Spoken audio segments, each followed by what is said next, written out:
Hey guys, welcome back to my YouTube channel Deepika Pranay.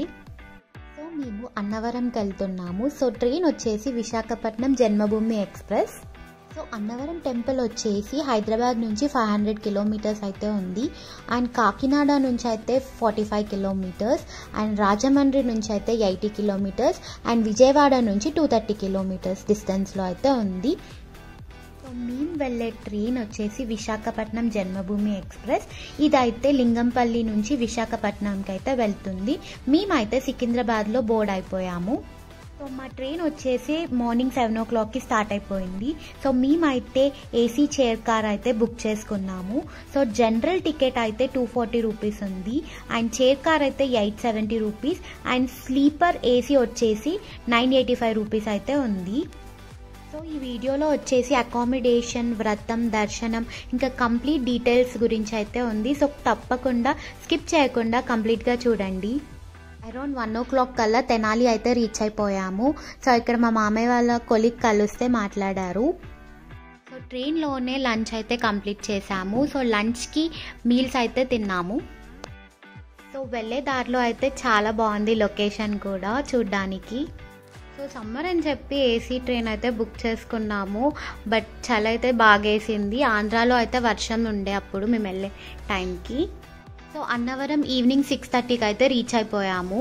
So Annavaram టెంపుల్కి reach అవ్వడానికి అయితే 2 ways అయితే ఉన్నాయి. ఒకటి వచ్చేసి స్టెప్స్ రూట్లో వెళ్ళొచ్చు, లేదా మనకి రోడ్ వే అయితే ఉంటుంది. సో బస్లో వెళ్ళాలనుకుంటే దేవస్థానం వాళ్ళే మనకైతే ప్రొవైడ్ చేస్తారు. సో బస్ కాస్ట్ వచ్చేసి 20 రూపీస్ అయితే పడుతుంది పర్ పర్సన్కి. లేదా ఆటోస్లో వెళ్ళాలనుకుంటే మాత్రం 200 ఛార్జ్ చేస్తారు. స్టేషన్ నుంచి కొండపైకి వెళ్ళటానికి అరౌండ్ 10 to 15 మినిట్స్ అయితే పడుతుంది. అండ్ 2-wheelerలో వెళ్ళాలంటే మాత్రం 20 రూపీస్ అయితే ఛార్జ్ చేస్తున్నారు. సో బస్ వచ్చేసి ఎగ్జాక్ట్ టెంపుల్ ముందు అయితే మనల్ని డ్రాప్ చేస్తారు. సో మేము దిగగానే ఒకసారి అయితే దర్శనం చేసేసుకున్నాము, నైటే ఒకసారి. నైట్ అవ్వడం వల్ల టెంపుల్ కూడా చాలా ఖాళీగా ఉంది. సో పీస్ఫుల్గా దర్శనం అయితే చేసేసుకున్నాము. అండ్ టెంపుల్ లోపలికైతే ఫోన్స్ అలో లేదు, సో లోపల ఏం తీయలేకపోయాము. దర్శనం అయిపోయాక రూమ్స్కి అయితే వచ్చేసాము. సో మా రూమ్ టూర్ అయితే చూపిస్తాను. సో అన్నవరం టెంపుల్కి వచ్చే ముందే మనమైతే రూమ్స్ బుక్ చేసుకోవడం బెటర్.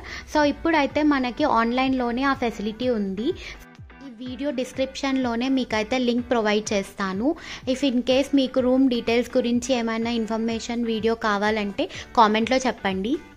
మేము ముందే బుక్ చేసుకోకపోవడం వల్ల మాకైతే రూమ్స్ అయితే దొరకలేదు. సో మా మామయ్య ఇన్ఫ్లుయెన్స్ వాడి ఏదో అలాగా ఒక రూమ్ అయితే దొరికింది. మెయిన్గా రూమ్స్ బుకింగ్ కాడ అయితే క్యాష్ మెయింటైన్ చేయడం ఇంపార్టెంట్. ఇక్కడ ఆన్లైన్ పేమెంట్స్ ద్వారా మనీ అయితే తీసుకోవట్లేదు. అండ్ రూమ్స్ కాస్ట్ వచ్చేసి 300 to 5,000 ప్రైస్ వరకు అయితే ఉంది. మనం తీసుకునే రూమ్ బట్టి ప్రైజెస్ అయితే ఉంటాయి. సో ఎర్లీ మార్నింగ్ అయితే రెడీ అయిపోయాము టెంపుల్కి వెళ్ళటానికి. సో అక్కడ మనకి రూమ్స్ నుంచి టెంపుల్ వరకు అయితే ఫ్రీ బస్సెస్ అయితే అవైలబుల్గా ఉంటాయి. ఆటోస్ అయితే 100 ఛార్జ్ చేస్తారు. సో వ్రతం టికెట్ వచ్చేసి టెంపుల్ బయటనే అయితే కౌంటర్ ఉంటుంది. సో అది మనం తీసుకోవాలి. అండ్ కాస్ట్ వచ్చేసి 300, 1000, 1500 అండ్ 2000 వరకు అయితే వ్రతం కాస్ట్ అయితే ఉంది. సో వ్రతం విధానం అంతా సేమే ఉంటుంది, బట్ ఏరియాస్ అయితే ప్లేసెస్ అయితే చేంజ్ అయి ఉంటుంది. సో వ్రతంకి కావాల్సిన కిట్ అయితే ఇక్కడ ప్రొవైడ్ చేస్తారు. కిట్ వచ్చేసి 250 రూపీస్ అయితే ఛార్జ్ చేస్తారు. సో వ్రతం అయితే చాలా బాగా జరిగింది.